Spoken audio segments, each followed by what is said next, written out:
What's going on, everybody? My name is Aiden and welcome back to another video. Ladies and gentlemen, the Los Angeles Lakers do some big business today as they take care of one of probably multiple things they need to do in this offseason as they re-sign the one and only Austin Reaves to a full max contract. Now, ultimately, I think this will divide opinion outside of the Los Angeles Lakers fan base. I think most LA Lakers fans will be quite thrilled to bring back Austin Reaves, but at the same time, there will be questions about whether or not Austin Reaves is deserving of that max contract and ultimately what that means for the rest of their team. So let's try to take a deeper dive into this in this video. Before we get any further, if you liked the video and you want to see more from me, feel free to drop a like, and subscribe if you are new, and let me know what you guys think about, firstly, this is a historic contract for Austin Reaves and for the LA Lakers, and whether or not you believe he's deserving of this contract. So let's start off with discussing the terms of this max contract. So as far as I'm aware, it's a 4-year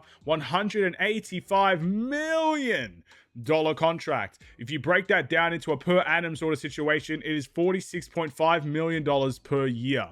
An incredibly large sum. And I've got to say, I'm not surprised that the Los Angeles Lakers pulled this off or did this deal. I'm not surprised at all. Austin Reaves is a tremendously good offensive player that is very valuable to the Lakers organization. And I do feel like if the Lakers weren't going to pull off the max contract, another team would try to go ahead and do it. So it's one of the situations where, yes, I think, to be fair, he's not really worth the max contract. I'll make that statement right now. I don't think he's far off of a max, but I don't think he's truly worth the max contract. But you might just be willing to give him the max to retain him and retain that competitiveness that you have at the moment compared to letting go somewhere else and having to reshape your roster in a way. There's not a lot of great free agents out there in the market this offseason, or at least, in my opinion, superstar quality free agents that the Lakers can pursue. So it's better to kind of retain your assets in that sort of standpoint than try and go and take a risk on, for example, a guy like James Harden, who I believe is a unrestricted free agent or something like that. It just doesn't work in that sort of regard. So it makes sense to keep Austin Reaves, in my opinion. Again, I know some fans will say he's not worth the max, but is it about retaining the asset more than anything, which is a very big topic of discussion. But it does leave questions for the rest of their team.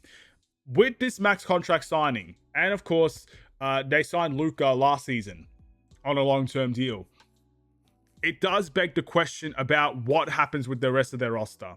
Because if you bring back LeBron James as well for a 1 or a 2-year deal and you pay him the money that he is looking for, which you still can do, might not be the recommended outcome, but you still can pay LeBron James, pay him the money that he wants for how many years you want to keep him around. If you do that, you have no room to do anything else. You are basically bringing back the same team in the hope that that team can be a championship team. You know, you might be able to trade Ayton, but again, do you get someone that's better than him at this point? You might be able to trade guys like Marcus Smart or something along those lines. You might be able to make minor adjustments to the current situation with the Lakers, but you're not going to get another superstar.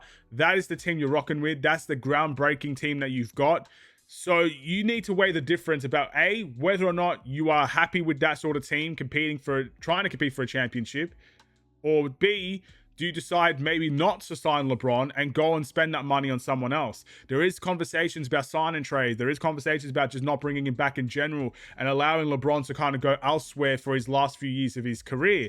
Maybe LeBron calls it quits, and it makes the choice easier for the Lakers. He could just retire, and you know, the Lakers in that regard don't have to do anything. They just kind of use the cap space they have and go and spend it elsewhere.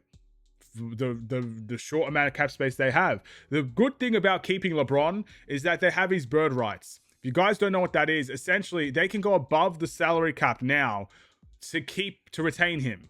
It's one of those rules implemented to make sure that small market teams have the rights to keep their players and actually pay them more. So basically, not every single superstar is now going to go to a competing team. There's more license for smaller teams to keep some of these guys and keep them around long term. So that obviously includes the Lakers, who are still a big team. They have the bird rights for LeBron, so they can pay him more than anybody else can at this current point. They can exceed the salary cap to retain him. It's just about whether or not they want to do it. And to be honest, from where I'm sitting right now, with free agency, I don't think you're going to get anyone better than where LeBron James is at the moment. I don't think there are many true amazing superstar quality unrestricted free agents. So unless you're getting trades pulled off, if you could try to get a guy like Kawhi who's been in conversations for trades, you try to get, you know,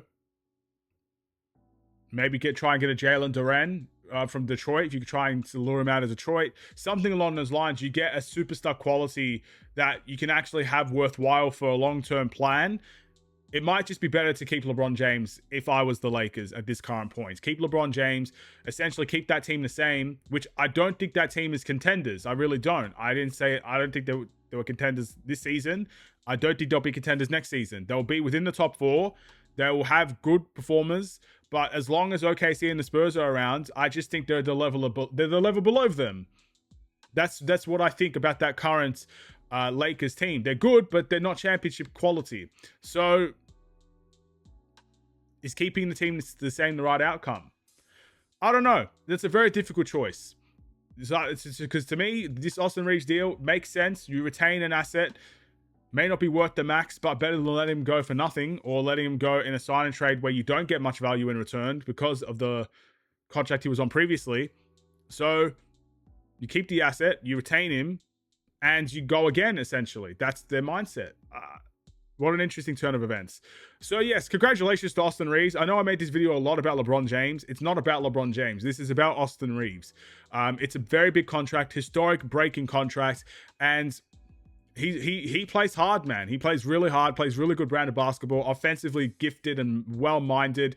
He could do a lot of great things on a court, and there's a lot of heart to him as well. I really respect a guy like Austin Reaves. I value him so much, and I think the Lakers should be very happy that they were able to keep a quality player like this.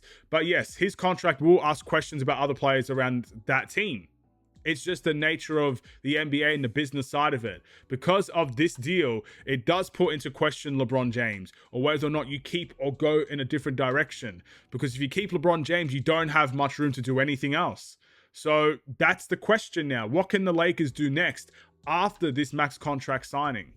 Well, look, you guys can let me know in the comments below what you guys think about this deal with Reaves and the Lakers. And I want to thank you guys so much for watching. If you did enjoy this stream or this video, like, subscribe. I will see you guys in the next one. Stay safe, stay healthy, and stay tuned for more. Take care, and peace.